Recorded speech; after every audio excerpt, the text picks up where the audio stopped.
और स्वागत है आपका इंडिया न्यूज़ इन खबर में और मैं हूं मनोज कुमार। कोई दीवाना कहता है, कोई पागल समझता है, लेकिन दुनिया जिस व्यक्ति को प्रेम और भाव से भरा हुआ व्यक्ति मानती है, प्रेम का कवि समझती है, यानी कुमार विश्वास, उन पे एक महिला का पैसा हड़पने का, महिला का पैसा खा जाने का आरोप लगा है। दरअसल एक महिला ने आरोप लगाया है कि कुमार विश्वास ने उनके साथ धोखाधड़ी किया है और उनके 6 लाख रुपए हड़प लिए हैं, खा गए हैं वो, और लौटाने का नाम नहीं ले रहे हैं।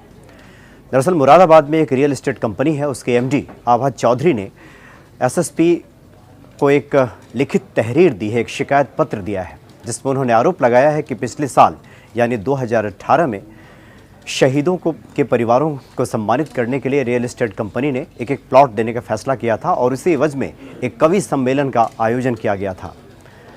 और कवि कुमार विश्वास से 7 लाख रुपए पे बात फाइनल हुई थी, कॉन्ट्रैक्ट साइन किया था कवि कुमार विश्वास ने।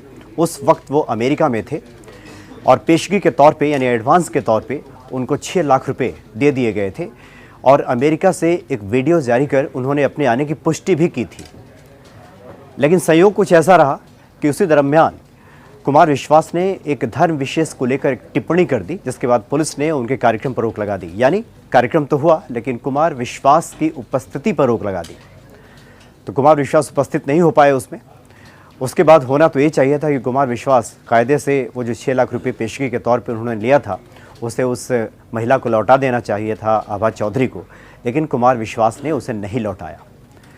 अब महिला का ये आरोप है कि कुमार विश्वास से उसने कई बार बात की, आनाकानी करते रहे, लौटाने से मना कर दिया। यहाँ तक अब हुआ है कि उन्होंने उस महिला का नंबर भी, मोबाइल नंबर भी ब्लॉक कर दिया है। हालांकि महिला के पति ने भी कहा है कि अभी वक्त है, कुमार विश्वास चाहें तो समझौता कर सकते हैं और पेशगी के तौर पे 6 लाख रुपये जो उन्होंने लिया था उसको लौटा देना चाहिए। चूँकि प्रेम के कवि हैं, काफ़ी भावुक कवि हैं, भावनाओं का महत्व देते हैं, देशभक्ति की बात करते हैं। लेकिन एक ऐसी देशभक्ति है कि शहीदों के सम्मान में जिस कार्यक्रम का आयोजन हो रहा हो उसमें वो शरीक ना हो और उस नाम पे पैसे खा जाएं। इसलिए समय का और तकाजा भी यही है, मांग भी यही है कि कुमार विश्वास को, अगर वो देशभक्त हैं, प्रेम की भावनाओं को समझते हैं, तो उन्हें उस पैसे को लौटा देना चाहिए। 30 सितंबर तक का समय दिया गया है और कहा गया है कि 30 सितंबर तक अगर कुमार विश्वास ने पैसे नहीं लौटाए तो मुरादाबाद में 30 सितंबर को एक कार्यक्रम होना है कुमार विश्वास का, उस कार्यक्रम को होने नहीं दिया जाएगा। और साथ ही एसएसपी के सामने तहरीर दी गई है, एक शिकायती पत्र दिया गया है और मांग की गई है कि एसएसपी इस पूरे मामले की जांच करें, क्योंकि कॉन्ट्रैक्ट के तहत उन्होंने 6 लाख रुपए लेने की बात स्वीकारी भी है, इसका पुख्ता सबूत भी है। इसके बाद भी कुमार विश्वास पैसे नहीं लौटा रहे हैं, ये आभा चौधरी का आरोप है।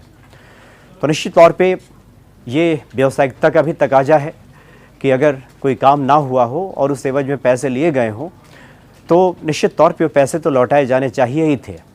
और ख़ासकर कुमार विश्वास से तो ये उम्मीद की ही जा सकती है कि जो व्यक्ति हिंदी का इतना प्रबल पक्षधर रहा हो, जो प्रेम की बातें करता हो, जिसकी कविताओं में भावनाएं टपकती हों, जो महिला अधिकारों का भी पक्षधर रहा हो, और इस तरह से एक महिला का पैसा वो हड़प जाए, आरोप लगे उस व्यक्ति पे, तो कहीं से ठीक नहीं है।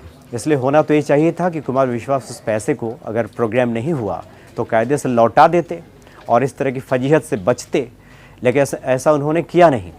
और उसके बाद उस महिला ने अब एसएसपी के सामने शिकायत की है। अब देखना होगा 30 सितंबर तक क्या उसका नतीजा निकलता है कि क्या कुमार विश्वास उस पैसे को लौटाते हैं, या फिर जैसा कि आभा चौधरी ने कहा है कि 30 सितंबर को मुरादाबाद में हम उनका कार्यक्रम होने नहीं देंगे, इतना हंगामा वहाँ पर बर्पा किया जाएगा। फिलहाल इतना ही, नमस्कार। इन खबर चैनल को सब्सक्राइब करें और बेल आइकन दबाना ना भूलें।